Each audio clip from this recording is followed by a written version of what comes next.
Check your state laws and facility policy to make sure you are permitted to perform this procedure. Before shampooing the person's hair, check the care plan or the nurse's instructions. Note any restrictions or special considerations. Before you begin, practice hand hygiene. Identify the patient and make sure that privacy has been provided. Follow all additional instructions in the preparation section of this program. Good morning, ma'am. Hi. Hi, my name is Ellie. I'll be your nurse assistant today. Okay. Can I take a look at your ID band? Sure. What is your name? B contestable And your birth date? 3/27/31. Okay, great. How'd you like a shampoo this morning? Oh, that sounds great. Does it? All right. To prepare for shampooing, collect the equipment you'll need and arrange it nearby. For a complete list of equipment, see the Equipment tab of this procedure in this program. Also make sure privacy has been provided. To shampoo the person's hair in bed, lower the bed rail near you if it's up. If the person wears a hearing aid or eyeglasses, have her remove them. Okay. Thank you. I'm going to go ahead and start by combing your hair. Okay. Okay. Then cover her chest with a bath towel and brush and comb her hair to remove snarls and tangles, as shown in the video skill, brushing and combing the person's hair. Now position the person for the method you'll use.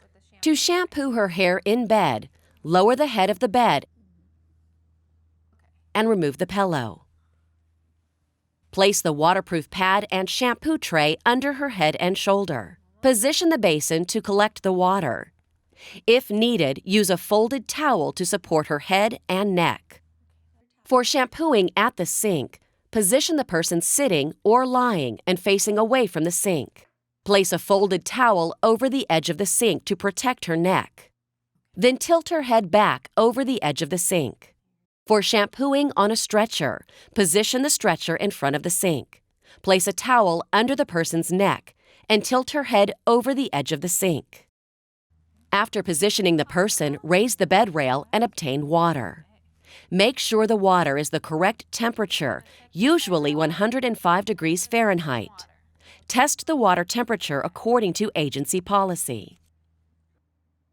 Back at the bedside, ask the person to check the water. If she wants, adjust its temperature. Then put on gloves if needed. Follow your agency's policy about wearing gloves when shampooing the person's hair. If she has sores or open areas on her scalp, you must wear gloves. Next, have the person hold a folded washcloth over her eyes. Don't let it cover her nose and mouth. Can you go ahead and hold that on you? That's perfect. Thank you. Now use the water pitcher or nozzle to wet the person's hair. I'm going to start rinsing your hair.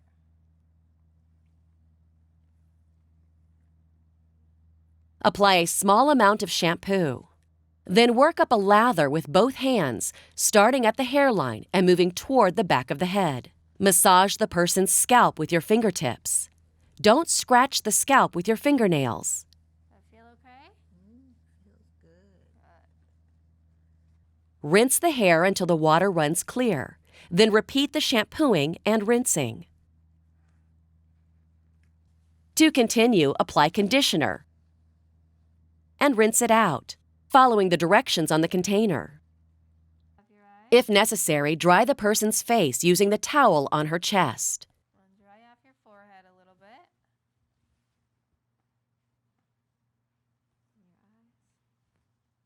Then squeeze water from the person's hair Water out of your hair. and cover it with a bath towel. I'm going to get this. Remove the shampoo tray, basin, and waterproof pad. For a person in bed, raise the head of the bed. For a person at a sink or on a stretcher, help raise the person's head. Now gently rub her hair and scalp with the towel. If the first towel becomes wet, use the second one.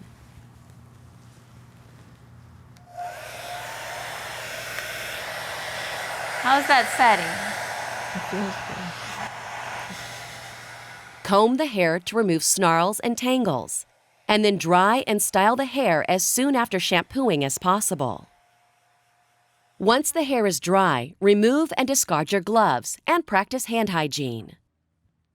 To shampoo the person's hair in a tub or shower, Help him to the tub or shower room and assist him as necessary with sitting in the shower chair. Ask him to remove his hearing aids or glasses. If necessary, assist him to do so. Then adjust the water to 105 degrees Fahrenheit or follow agency policy for water temperature. Also let the person check the water temperature. Follow your agency's policy about wearing gloves when shampooing the person's hair.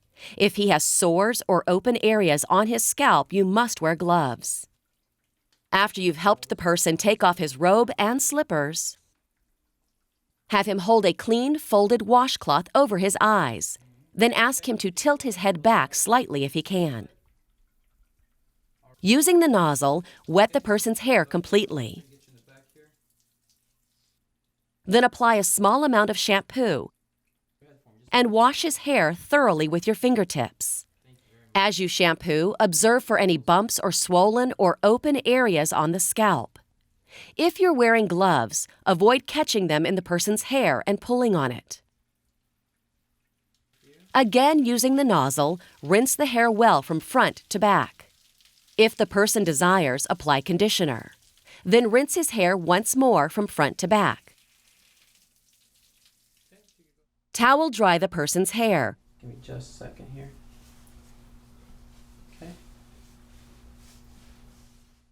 And place a clean, dry towel over his head to keep him warm. Now move on to assist the person with bathing, as shown in the video skill, assisting with a tub bath or shower. Or, if he desires, give the shampoo during or after the shower or bath. When bathing is finished, assist the person out of the tub or shower and cover him with a bath blanket. Uncovering one area at a time, dry his skin thoroughly. Remove your gloves and perform hand hygiene.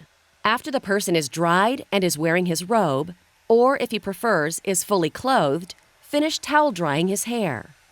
If he likes, dry his hair further with a hairdryer. Also, comb or brush the person's hair if he desires. After shampooing the person's hair, perform post-procedure care. As part of your safety check, for example, make sure he is wearing his hearing aids, eyeglasses, or other devices as needed.